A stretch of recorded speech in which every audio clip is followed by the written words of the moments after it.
Président.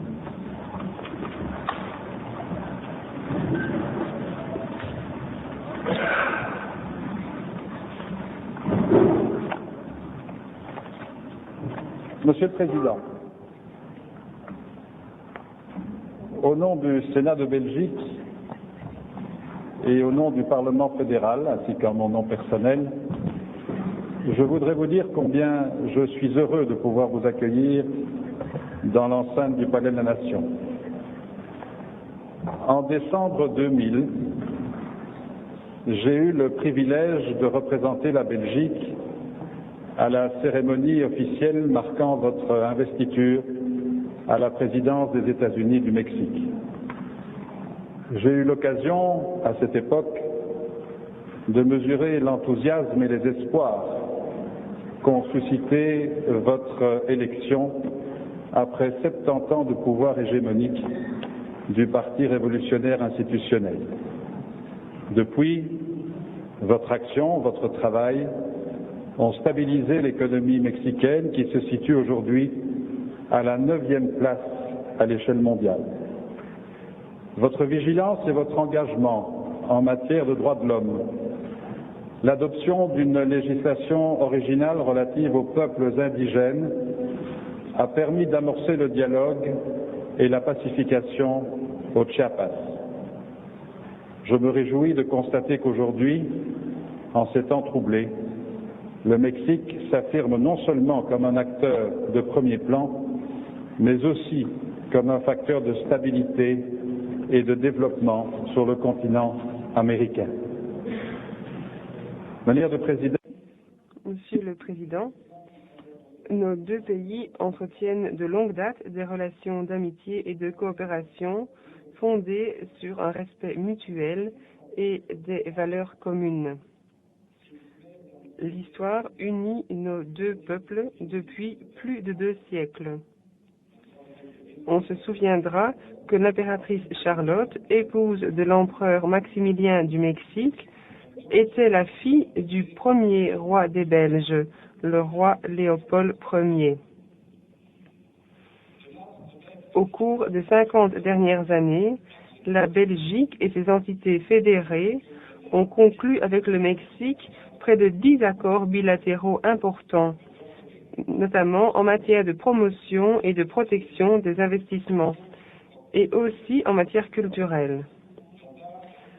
La Belgique est aujourd'hui le 7e exportateur de l'Union européenne au Mexique, et nous sommes la 5e destination au sein de l'Union européenne pour les produits mexicains.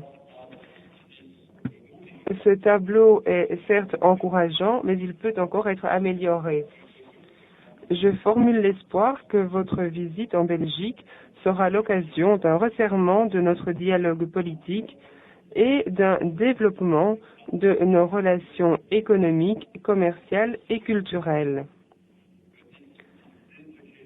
Soyez assurés que c'est dans cet esprit d'amitié, de dialogue et de coopération que le Sénat de Belgique vous accueille aujourd'hui.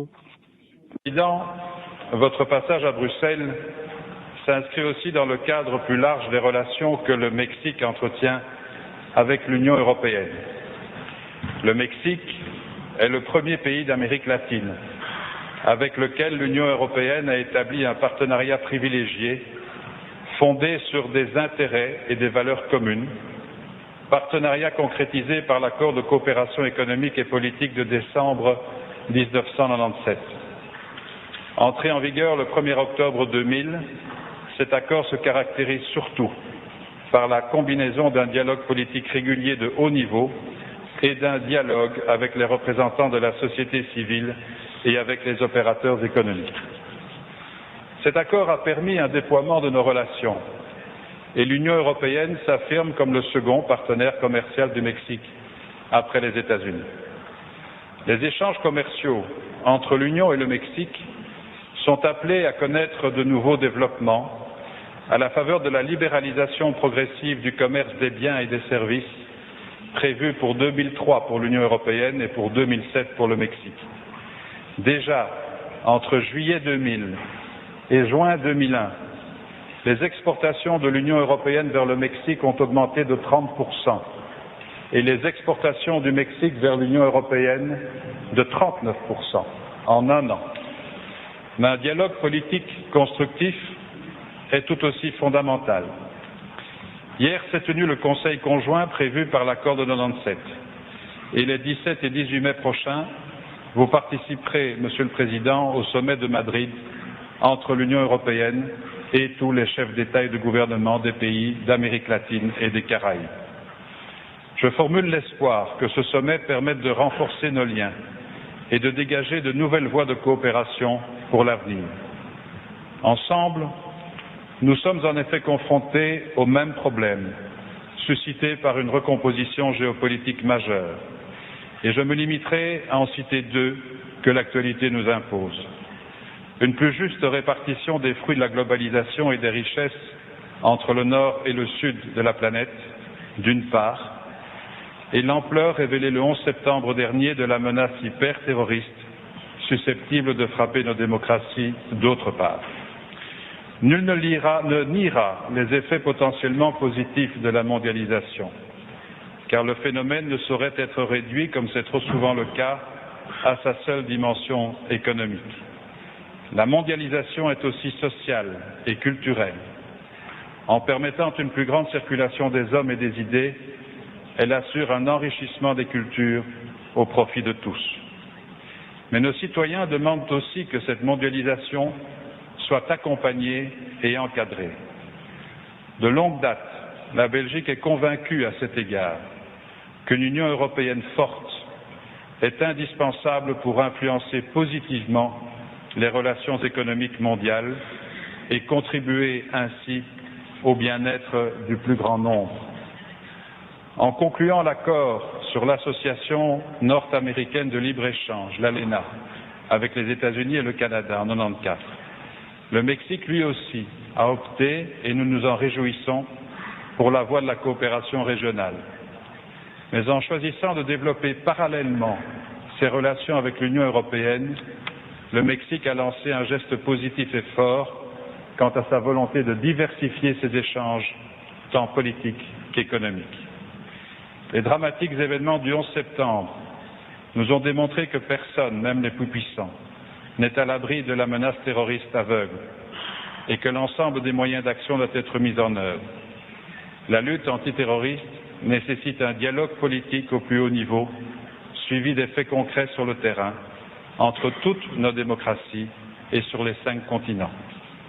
Le Mexique et l'Union européenne ont à cet égard la responsabilité d'œuvrer sans relâche pour défendre la démocratie, lutter contre le terrorisme, tout en promouvant un monde plus équilibré et moins unipolaire, où la domination des uns alimenterait les frustrations des autres.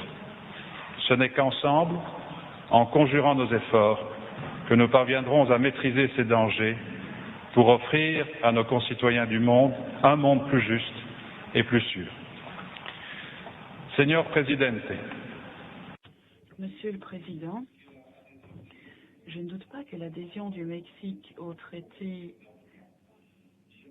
de l'ALENA et le plein effet de l'accord de coopération avec l'Union européenne permettra à votre pays d'accélérer son intégration harmonieuse dans l'économie mondiale, d'accroître son ouverture et ses échanges, et ainsi d'assurer son développement économique et social.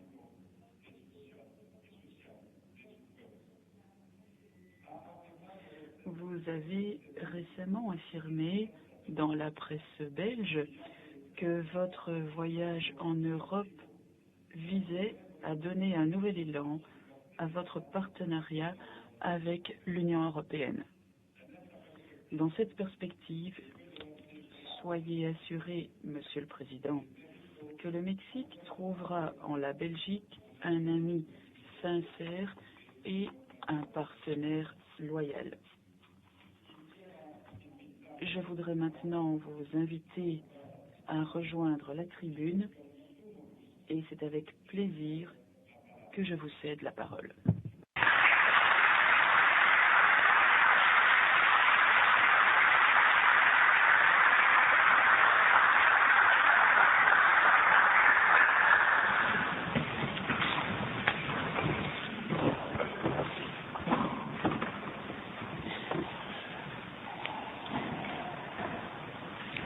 Señor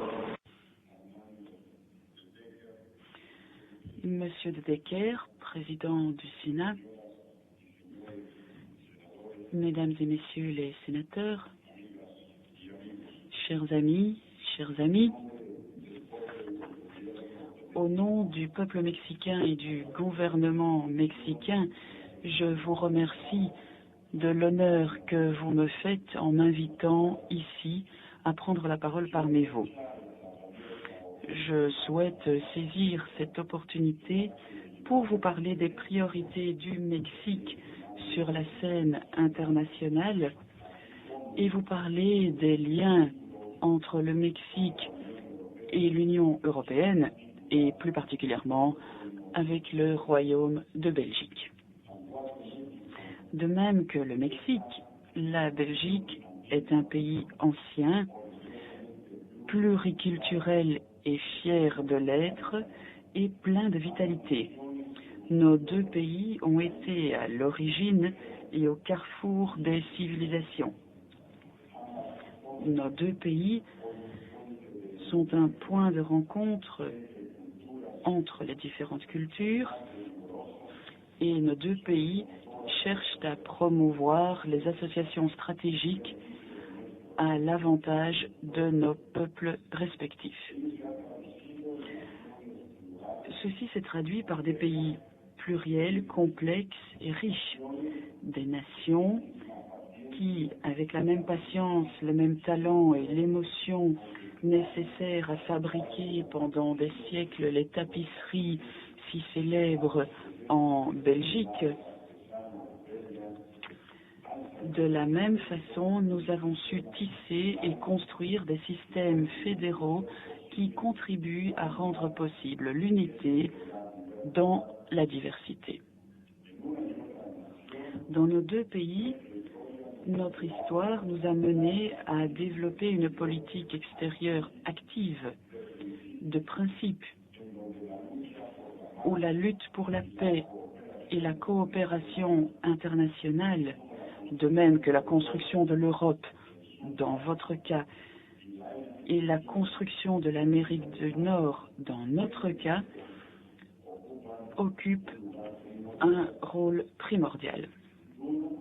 Sans aucun doute, la Belgique a une des trajectoires les plus honorables dans la réalisation de l'idéal européen de bonne entente et d'unité. Les Mexicains, nous reconnaissons le rôle important que la Belgique a joué dans le processus d'intégration européenne et l'importance de l'exemple donné par la Belgique au monde entier. Comme vous le savez, l'année 2000 a été d'une importance toute spéciale pour le Mexique. Suite aux élections du 2 juillet de cette année, nous, les Mexicains et les Mexicaines, nous avons pour la première fois en plus de 7 décennies, nous avons pour la première fois un gouvernement issu de l'opposition et un congrès divers et pluriel où aucune force politique en elle toute seule peut jouir de la majorité. Et donc le Mexique, à l'heure actuelle, jouit d'une démocratie pleine, moderne, dont les priorités sont la liberté, la transparence, la responsabilité des actes du gouvernement, mais aussi un système sain de poids et de contrepoids qui contribue à renforcer nos institutions. Le Mexique est entré de plein pied dans une nouvelle étape de changement et de rénovation basée sur des valeurs démocratiques fondamentales, comme par exemple la promotion et le respect de la pluralité et la construction et la défense d'un véritable état de droit, un véritable empire pour la loi, juste et sans discrimination. Comme de véritables démocrates, maintenant, nous nous engageons à faire du Mexique l'empire de l'équité et de la justice. Les Mexicaines et les Mexicains savent travailler durement pour atteindre les objectifs qu'ils se sont fixés. Et c'est ainsi que mon gouvernement consacre de grands efforts pour construire, pour mettre sur pied des consensus et coordonner les efforts avec tous les partis politiques du pays pour combattre tous ensemble la pauvreté et l'inégalité dans la distribution des ressources. Et nous le faisons à partir d'un engagement envers le respect et la promotion des droits de l'homme qui sont une priorité très importante pour le Mexique. Et plus particulièrement, nous souhaitons défendre les droits des groupes les plus vulnérables de notre société, comme par exemple les peuples indigènes, qui représentent 10 millions de personnes au Mexique. Mais c'est également le cas des enfants et le cas des femmes. Nous sommes convaincus que le dialogue et les réformes institutionnelles représentent la meilleure façon de construire le Mexique dont nous rêvons. Mon gouvernement a décidé de consacrer tous ses efforts pour créer les conditions nécessaires à une croissance économique durable avec une distribution juste des ressources. Ce que nous voulons, c'est un développement plein et complet. Et nous avons donc effectué des investissements très importants pour la modernisation et l'élargissement de notre infrastructure, la création d'énergie, mais également nous avons accordé la priorité à un investissement pour avoir un système de taxation moderne et efficace qui assure la sécurité juridique des investissements. Nous voulons également mettre sur pied un cadre réglementaire en matière d'énergie et de télécommunications, un cadre réglementaire qui serait favorable aux investissements. Nous consolidons donc notre système financier et en même temps nous encourageons une nouvelle culture du travail. Par le dialogue et la coopération, nous voulons assurer le respect des droits des travailleurs ainsi que la viabilité des entreprises.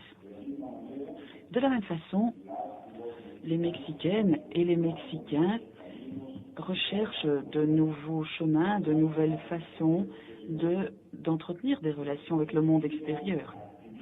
Nous sommes très actifs dans les espaces multilatéraux puisque nous avons la volonté de contribuer à la création d'un nouveau système international.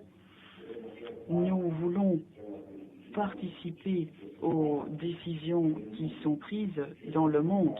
Nous voulons partager la responsabilité de concevoir et de codifier les nouvelles règles de notre système international. Cette volonté, qui représente un des axes principaux de la politique extérieure du Mexique, est manifestée par des actions concrètes, comme par exemple notre participation au Conseil de sécurité de l'ONU, des Nations Unies, en tant que membre non permanent. Nous encourageons de façon aussi très active les droits de l'homme en participant à la Commission des droits de l'homme de l'ONU. En outre, nous encourageons les valeurs et les institutions démocratiques en Amérique latine et dans le reste du monde. Et nous encourageons aussi la promotion d'un développement équitable pour tous les pays. Le sommet du Millénium a marqué le début d'un effort mondial en faveur du développement.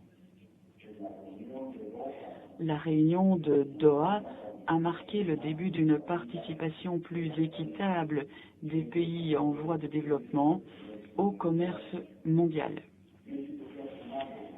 Et le Mexique s'est joint avec enthousiasme à ce processus. Un exemple en est la conférence couronnée de succès des Nations Unies sur le financement pour le développement, conférence qui a eu lieu dans la ville de Monterrey au Mexique au mois de mars passé.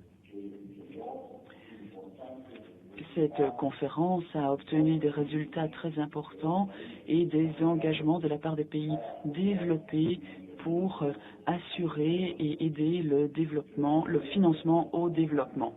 De la même façon, nous travaillons très activement pour que notre participation au sommet de Johannesburg contribue aux efforts de la communauté internationale en faveur d'un développement durable. Dans tous ces espaces importants, mais aussi dans d'autres espaces, nous souhaitons coopérer de façon étroite avec des pays comme la Belgique et tous les autres membres de l'Union européenne. Notre propos est d'assurer la défense des valeurs et des objectifs que nous considérons comme fondamentaux, à savoir le respect des droits de l'homme, la promotion du développement, la protection de l'environnement, la lutte contre le terrorisme, le maintien de la paix et de la sécurité au niveau international. Nous souhaitons également la construction et la consolidation de la démocratie. Nous souhaitons lutter contre la corruption et le crime organisé international. Mon gouvernement espère que les processus économiques en cours se traduisent par des relations avantageuses, bénéfiques mutuellement pour le Mexique et pour nos partenaires à l'étranger. Et c'est ainsi qu'une de nos priorités a été de renforcer les liens et les relations avec l'Union européenne, la région la plus dynamique du monde en ce qui concerne son intégration économique et politique.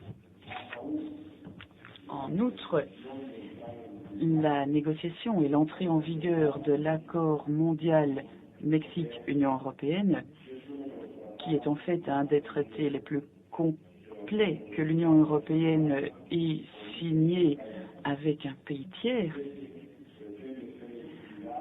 Avec cette situation, nous espérons construire une nouvelle relation stratégique avec nos partenaires européens. Les relations du Mexique avec un des pôles les plus importants du pouvoir politique et économique du monde, cette relation qui a été consolidée par un accord entre les deux régions, a posé les bases d'un échange économique croissant et d'une coopération plus intense. Et en outre, elle a institutionnalisé le dialogue politique entre nos gouvernements. Notre relation maintenant peut aller de l'avant et contribuer de façon décisive à l'obtention d'un nouvel équilibre mondial juste, pacifique et durable. Cet accord entre l'Union européenne et le Mexique a déjà donné des résultats concrets dans la croissance des investissements et du commerce entre nos deux pays. Et en fait, c'est une croissance nettement plus élevée que ce qu'on avait auparavant avec les exportations et les importations mexicaines vis-à-vis d'autres pays dans le monde. Donc, Monsieur le Président du Sénat, Mesdames et Messieurs les sénateurs, par ma visite ici, j'ai pu constater l'excellent état des relations bilatérales entre nos pays. J'ai pu constater la volonté qui existe de renforcer encore davantage les liens qui nous unissent. Le nouveau dialogue politique rénové qui vient de ce processus et l'identification de points en commun entre nos deux gouvernements seront sans aucun doute un point positif. Nous avons de nombreuses convergences entre nos pays face à tous les problèmes qui nous touchent au niveau mondial. Nous sommes d'accord en ce qui concerne le développement social, un commerce juste, l'ouverture des marchés, la coopération et l'aide au développement. Tous ces points sont des éléments qui doivent accompagner le nouvel ordre internationale, aussi bien économiquement que financièrement. Les rencontres fréquentes entre les parlementaires de nos deux pays ont permis d'échanger nos points de vue sur des sujets bilatéraux et multilatéraux. Le groupe d'amitié parlementaire belgo-mexicain est une démonstration tangible des échanges et de l'intérêt qui existe des deux côtés, intérêt qui est de renforcer notre entendement mutuel. Les derniers mois nous ont montré que les liens commerciaux et les investissements entre la Belgique et le Mexique étaient très prometteurs. Parmi les États membres de l'Union européenne en 2001, la Belgique est passée du 8e au 7e rang de partenaire commercial avec le Mexique, et à partir de l'entrée en vigueur de l'accord global Mexique-Union européenne, le commerce bilatéral a augmenté de 37%. Ce qui nous montre bien le potentiel énorme dont nous entendons profiter.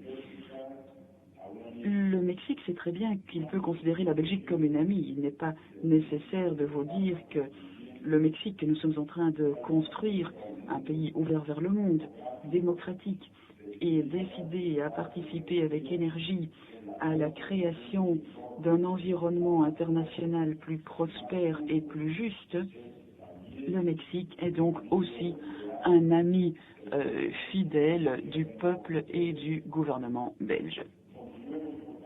Continuons donc à renforcer nos relations bilatérales étroites et luttons ensemble pour défendre au niveau international les valeurs très humaines de solidarité, de coopération et amitié, valeurs que nous partageons. Merci. Merci à vous tous. Gracias, Presidente. Are you ready?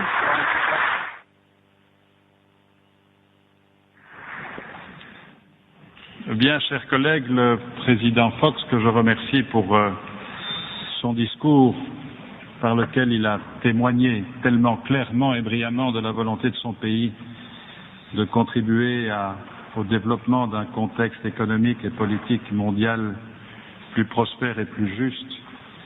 Le président Fox a accepté de répondre à l'une ou l'autre question que vous souhaiteriez lui poser. Est-ce que je peux vous demander de vous manifester si vous souhaitez poser une question au président Fox? La parole. Madame Lisa. Voilà, merci Monsieur le Président. Je voulais tout d'abord, je crois au nom de tous nos collègues, vous remercier pour l'honneur que vous faites à notre Sénat d'être parmi nous aujourd'hui et d'accepter ce débat qui est peut-être un peu alors moins protocolaire et allant aux questions qui intéressent aussi la Belgique. Et je voudrais vous dire à quel point notre groupe, qui a participé d'ailleurs à une visite au Mexique, a pu mesurer l'exceptionnel travail qui est réalisé. Alors, tout d'abord, une question pour le Mexique. Est-ce que vous pourriez peut-être nous parler de la pauvreté au Mexique et de votre plan de lutte au Mexique? J'ai beaucoup personnellement apprécié la façon dont dans Mexico on discutait de l'urbanisme par rapport à la relation aux populations les plus pauvres, mais ce serait important que vous nous disiez comment vous envisagez cette lutte contre la pauvreté. Et le deuxième aspect, c'est peut-être une question plus liée au rôle du Mexique dans l'ensemble du continent. D'une part, quelle est la vision par rapport au rôle américain? Et de façon un peu plus détaillée, comment vous percevez l'impact d'une part de la situation argentine? Est-ce que le Mexique tire déjà des conclusions de ce que vit le peuple argentin et comment vous pouvez imaginer cette évolution? Et d'autre part, la Colombie. Nous venons en commission de l'Intérieur du Sénat aujourd'hui d'examiner des pétitions concernant la libération de Madame Bettencourt et je serais intéressée, je pense beaucoup d'entre nous, à vous entendre sur cette situation particulière d'un pays très spécifique spécifiques de ce continent et du rôle que le Mexique peut avoir par rapport à des pays qui sont dans des situations de conflits internes de cette nature. Sí, muchas gracias por. Merci, madame. Merci, madame, de votre intervention et merci de vos questions. Alors, tout d'abord, la pauvreté au Mexique. Nous sommes 100 millions d'habitants et une façon de mesurer la pauvreté, c'est comparer le nombre de familles qui ont les revenus nécessaires pour acheter ce qu'on appelle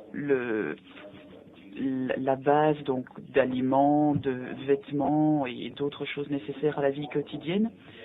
Et donc dans ce type de mesure, on peut dire que au Mexique, 40% de la population, donc 40 millions de personnes, pourraient être cataloguées comme des personnes pauvres. Et 18% de la population peut être mise dans la catégorie de pauvreté extrême. Donc ils n'ont pas les ressources nécessaires pour acheter les biens de première nécessité. Mais si on regarde le système de mesure international qu'on utilise en général et qui est de voir combien de personnes ont moins de $1 par jour, là c'est considéré comme pauvreté extrême, et combien de personnes ont moins de $2 par jour, et là c'est considéré comme pauvreté. Si on utilise ce calcul-là, on peut dire que 20% des citoyens mexicains se trouvent en dessous du seuil des $2, donc $2 par personne par jour. Et 6% de la population mexicaine se trouve en dessous du seuil de $1 par jour. Voilà donc la situation que nous connaissons à l'heure actuelle. Que faisons-nous? Nous avons une politique sociale très agressive pour veiller à réduire la pauvreté et pour veiller à la bonne distribution des revenus.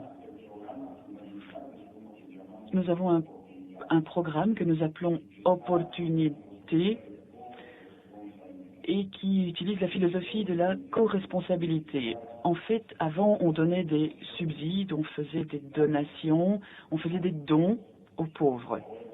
Maintenant, nous avons changé de politique et nous avons une politique de co-responsabilité où nous veillons à ce que tous les pauvres aient la possibilité de dépasser cette pauvreté par leurs propres efforts. C'est donc un programme qui, cette année, représente le fait que 4 200 000 familles, donc ça représente à peu près plus de 20% de l'ensemble de la population, et donc ça couvrirait toutes les familles et les personnes qui ont des revenus inférieurs à $2. Et par ce programme, ces personnes, ces familles vont recevoir de l'argent en liquide tous les mois. Et cet argent sera distribué aux 4 millions de familles. Et ce sera de l'argent pour l'alimentation, pour leur donner aussi des bourses pour aller à l'école, donc l'école pour les enfants, et pour qu'ils puissent également bénéficier du système public de santé. Donc ça, c'est notre programme principal que nous avons mis sur pied. D'un autre côté, nous voulons mettre sur pied des systèmes de microcrédit et des systèmes d'appui à des projets productifs via des coopératives et via des caisses d'épargne. Et grâce à ce système, ils pourront avoir des revenus supplémentaires dans leur famille. Donc nous avons devant nous encore tout un projet, tout un long chemin à parcourir. Je dirais qu'en matière d'éducation, nous avons lancé un programme pour assurer à tous les jeunes et à tous les enfants, les petites filles et les petits garçons, qu'ils aient donc un système de bourse qui représentera donc un total de 5 millions de bourses cette année, et 300 000 de ces bourses font référence aux bourses universitaires pour les jeunes les plus pauvres ou pour les jeunes indigènes du pays. Et avec cela, nous voulons éviter qu'au Mexique, il y ait des jeunes qui, pour des raisons économiques, ne puissent pas réaliser leurs propres ambitions en matière d'école ou d'enseignement. Ce sont donc des bourses qui sont allouées, même si l'éducation est gratuite au Mexique, mais on donne une bourse pour que la famille reçoive ainsi un revenu supplémentaire et que cette bourse permette de couvrir les frais de l'enfant qui va à l'école ou qui doit quitter la maison. Alors en ce qui concerne maintenant le rôle du Mexique au niveau du continent américain, eh bien je crois que le Canada, les États-Unis et le Mexique, nous sommes partenaires. Et en tant que partenaires, nous avons une grande responsabilité de leaderat. Et donc, il est important que les relations entre le Canada, les États-Unis et le Mexique se renforcent. Il est important que nous avancions vers une communauté économique de l'Amérique du Nord et que nous puissions tirer le reste de l'Amérique latine vers un taux de croissance et un taux de développement plus élevé. En tout cas, c'est la vision que nous avons chez nous. Nous pensons que c'est notre devoir. Alors maintenant, le cas de l'Argentine. Tout le monde le sait, l'Argentine connaît des difficultés très graves. L'Argentine a besoin du soutien de la communauté internationale et plus particulièrement de l'Europe et du Canada, des États-Unis. L'Argentine a besoin d'un appui du FMI. Il faut également que l'Argentine ait un plan viable de développement pour son économie, pour réunir ou pour unir une aide extérieure à un programme interne de résolution du problème. Nous, en tant que pays, nous faisons ce qui est dans nos possibilités. Nous sommes au courant évidemment des difficultés argentines et par exemple nous avons accéléré un accord commercial pour que l'Argentine puisse vendre plus de voitures fabriquées en Argentine et les vendre au Mexique. Il y a 3 ou 4 semaines, nous avons élargi les quotas d'importation. Ce sont évidemment des mesures modestes, mais ce sont celles qui sont à notre portée. Le cas de la Colombie à présent, nous avons nous sommes très proches du président Pastrana dans les enjeux énormes auxquels il doit faire face en Colombie. Il a fait tout ce qui était dans ses possibilités pendant son mandat pour trouver la paix via le dialogue et la négociation. Toutefois, le temps passe et la paix n'est pas encore arrivée. Alors nous, au Mexique, eh bien, c'est la même chose. Nous participons au groupe de pays qui est en négociation directe avec les FARC. Et d'un autre côté, il existait un bureau des FARC au Mexique. Ce bureau a été fermé puisqu'il ne contribuait pas de façon réelle au processus de paix. Et nous sommes évidemment à la complète disposition des autres pays et nous sommes tout à fait disposés à aider le gouvernement colombien. Non. Madame Mine, je crois, vous souhaitez poser une question.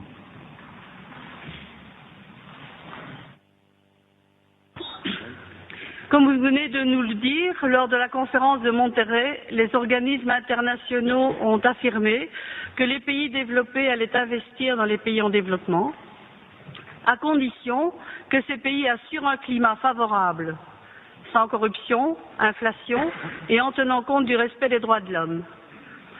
Comme vous aviez axé votre campagne électorale sur la lutte contre la corruption, pouvez-vous nous dire où vous en êtes au niveau de votre pays? Merci. Sí, efectivamente, Monterrey.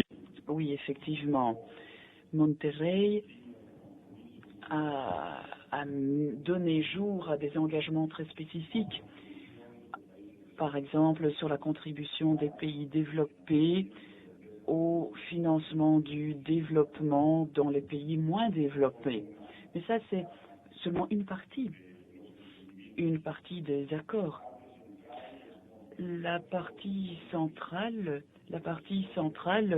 c'était de comprendre que le développement dépendait de tous les pays et qu'il était indispensable de réaliser des efforts en co-responsabilité pour avoir effectivement un développement durable. Tous les pays, les petits, les moyens, les grands, tous les pays ont accepté cette condition nécessaire au développement. Il faut aussi dire que les petits pays ont besoin de davantage d'opportunités et les opportunités, elles viennent de deux côtés. D'abord, l'opportunité d'avoir un accès à un financement sain pour pouvoir se développer et deuxièmement, avoir l'opportunité d'avoir un accès au marché. Et ça, c'est une grande demande que nous avons dans tous les pays en voie de développement. Nous avons besoin d'un accès pour nos produits, notamment agroalimentaires. Et donc nous parlons d'un cycle complet encouragé par les Nations Unies, à savoir d'abord la conférence de Doha sur le commerce, la conférence au Mexique sur le financement, la conférence à venir de Johannesburg sur le financement du développement et d'avoir un développement plus durable, et finalement le nouveau tour de négociation qui terminera au Mexique l'année prochaine. Et de cette nouvelle table ronde, nous espérons beaucoup et nous espérons pouvoir éliminer les subsides à la production agroalimentaire. Parce que il est impossible de lutter contre la concurrence avec le niveau de subsides accordés dans d'autres pays. Alors maintenant, pour le Mexique. Au Mexique, nous avons réalisé beaucoup d'actions concrètes en matière de droits de l'homme. Nous avons libéré tous les prisonniers qui avaient souffert de violations de droits de l'homme dans le régime intérieur. Par exemple, les pêcheurs de Michoacán, du lac de Pátzcuaro, M. Gallardo, les écologistes, M. Gallardo qui appartenait à l'armée mexicaine. Donc, dans tous ces cas, nous avons libéré les prisonniers. Ensuite, nous avons lancé 11 initiatives qui ont été approuvées au Conseil pour ratifier tous les engagements du Mexique en termes de droits de l'homme au niveau mondial. Nous avons signé la participation du Mexique au tribunal pénal de Rome et je pense que c'est un pas en avant très important au niveau des droits de l'homme. Il faut encore maintenant ratifier au Sénat cet accord. Nous avons déjà mis cette initiative dans les mains du Sénat. Nous avons ouvert toutes les archives qui étaient dans les mains de la police, de la sécurité, du gouvernement, de l'armée depuis 68.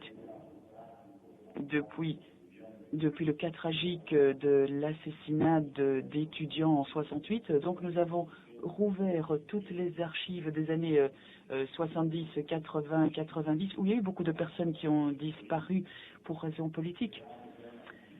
Nous avons créé aussi un contrôle spécifique des cas de personnes disparues et ces conseillers travaillent de façon très intensive pour découvrir ce qui s'est passé.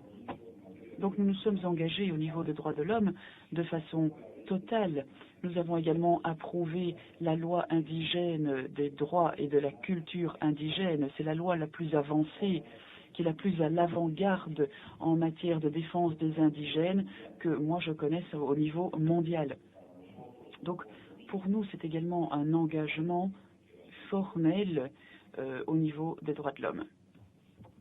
Monsieur le Président. Monsieur Roland Vivier. Merci, Monsieur le Président. Monsieur le Président, la coopération entre les États-Unis du Mexique et l'Union européenne a été jusqu'à présent davantage économique que politique à proprement parler. Et donc je voudrais vous poser une question qui qui est davantage sur le terrain politique. On sait bien que depuis votre arrivée à la présidence, le gouvernement mexicain a fait preuve d'un intérêt, je dirais, sans précédent pour l'environnement et le développement durable. Il y a à la fin de cette année un sommet mondial sur le développement durable à Johannesburg, où votre pays sera représenté et je suppose que vous irez vous-même sur place. Une question qui se pose à l'heure actuelle avec une grande acuité est celle du réchauffement de la planète et du rôle que joue l'Union européenne à ce sujet. L'Union européenne a été très en avance dans le projet de faire appliquer le mieux possible le protocole de Kyoto et d'aller plus avant. Et vous connaissez les réticences des États-Unis d'Amérique à ce sujet. Or, vous faites partie de l'ALENA qui rassemble le Canada, les États-Unis et bien sûr votre pays. Et je souhaiterais savoir quel rôle vous allez pouvoir jouer, je dirais comme trait d'union éventuellement, entre l'Union européenne et les États-Unis pour faire en sorte que précisément ce problème du réchauffement planétaire soit traité le plus efficacement possible. Bueno, México ha tenido. Oui, le Mexique a déjà eu et continuera à avoir une attitude en faveur du protocole de Kyoto et nous participerons également à Johannesburg pour faciliter le développement durable. Donc nous sommes fortement engagés dans la protection de l'environnement. Malheureusement, souvent nous ne pouvons pas réaliser tout ce que nous voudrions faire en la matière à cause du manque de ressources économiques. Et je vous citerai simplement un exemple, le traitement des eaux résiduelles. Nous arrivons uniquement à traiter 30% des eaux. Notre engagement est, dans notre gouvernement, d'arriver à un niveau de 70 ou 80% du traitement des eaux résiduelles.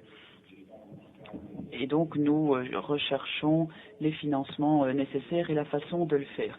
Mais donc, en matière de Kyoto, oui, effectivement, nous voulons travailler avec tous les pays qui veulent avancer dans le sens de Kyoto et voir des progrès sensibles et concrets en la matière. Merci, Monsieur le Président. S'il n'y a plus d'autres... Oui, Monsieur Dubié. Señor Presidente, los esfuerzos del gobierno. Merci, Monsieur le Président. Vous encouragez le développement des droits de l'homme et c'est une réalité qu'on ne peut pas réfuter. Cependant, selon un rapport récent du rapporteur spécial des Nations Unies sur l'indépendance des tribunaux et des magistrats, nous pensons que il y a à peu près 90% d'impunité dans les services juridique, ce qui a une répercussion directe sur le respect des droits de l'homme dans votre pays. Monsieur le Président, pourriez-vous nous dire quelles sont les mesures concrètes que le gouvernement fédéral souhaite prendre pour assurer la défense des protecteurs des droits de l'homme au Mexique? Il y a par exemple l'avocate Digna Ochoa qui a été menacée de mort l'année passée. Bien, effectivement. Oui, en effet. Le rapport a parlé du pouvoir judiciaire au Mexique. Et c'est un pouvoir judiciaire autonome qui finalement, pendant les deux dernières années et l'année dernière, nous avons déjà vu que le pouvoir judiciaire exerçait sur le terrain son autonomie avec des décisions fort importantes en ce qui concerne certaines controverses constitutionnelles entre le législatif et l'exécutif. Donc, au sein du pouvoir judiciaire, il y a une attitude d'indépendance qui se dessine et d'intervention autonome en matière de justice. Mais ce rapport a déjà fait quelques commentaires. Le président du pouvoir judiciaire comme pouvoir indépendant et autonome, eh bien ça, nous ne le contrôlons pas, évidemment, pour opérer les corrections et les changements qui s'imposent. Il devrait émaner de la volonté du pouvoir judiciaire, mais je crois qu'on devra prendre en compte cette innovation. Et le pouvoir législatif et le judiciaire devront travailler ensemble pour que la justice au Mexique arrive au standard d'excellence internationale qui est fort important. Maintenant, en ce qui concerne les défenseurs des droits humains, eh bien, c'est une intention que nous respectons entièrement et pour les organisations, cela a été un vrai calvaire pour une ONG qui défend les droits de l'homme de visiter notre pays par le passé. Et maintenant, il y a une ouverture totale pour toutes les organisations. Il y a des engagements, des accords avec la Commission des droits de l'homme des Nations Unies et avec toutes les institutions qui sont intéressées par le thème. Et nous faisons, nous, ce qui est notre rôle. Le crime contre Digna Ochoa, que nous avons évidemment dès le départ condamné et refusé, cela est pour l'instant examiné par le pouvoir judiciaire du district fédéral et c'est là qu'on fait les recherches et où on est en train de travailler pour trouver la solution à ce crime. Jusqu'à présent, nous n'avons pas encore de solution, mais on a déjà parlé et c'est le procureur lui-même de la ville de Mexique du district fédéral donc qui a parlé de plusieurs hypothèses ou alternatives et il y en a qui n'ont rien à voir avec les droits de l'homme.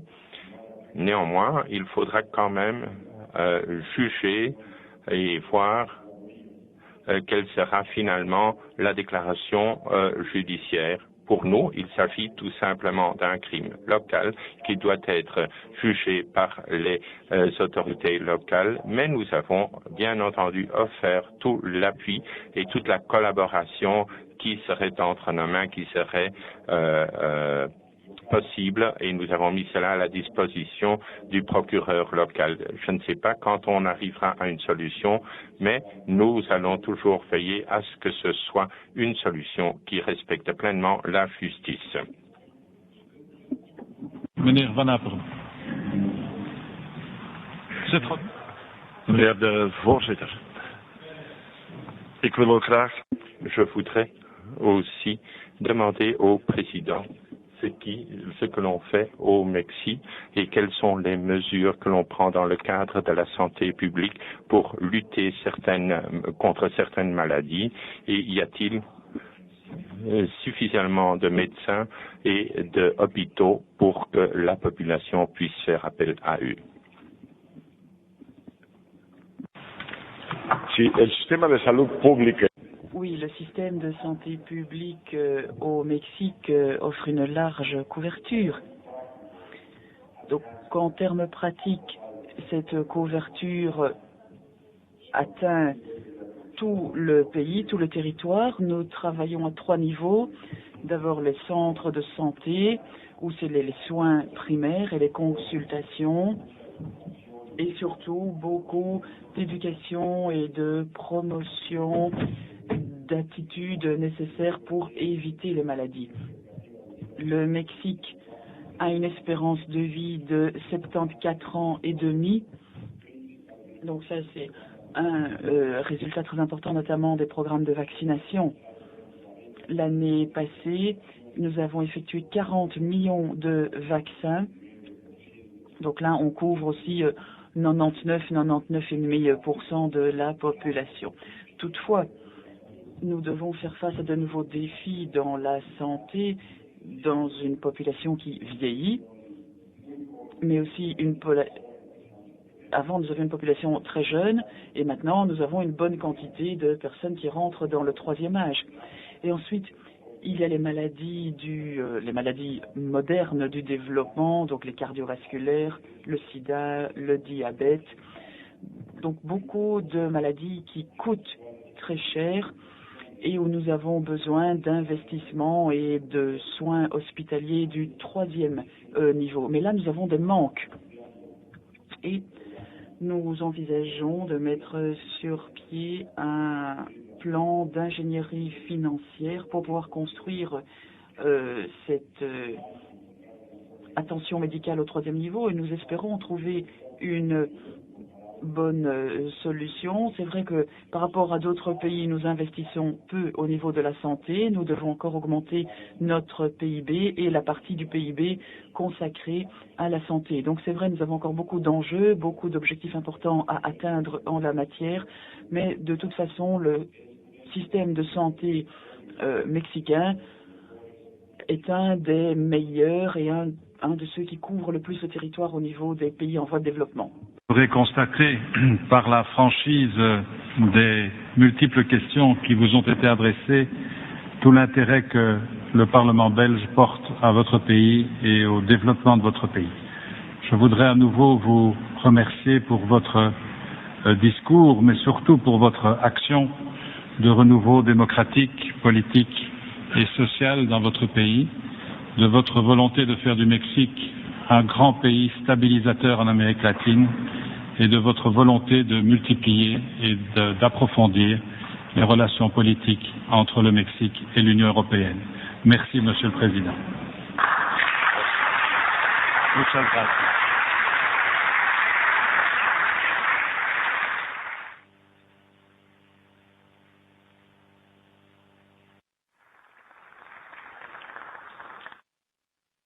Séance est levée.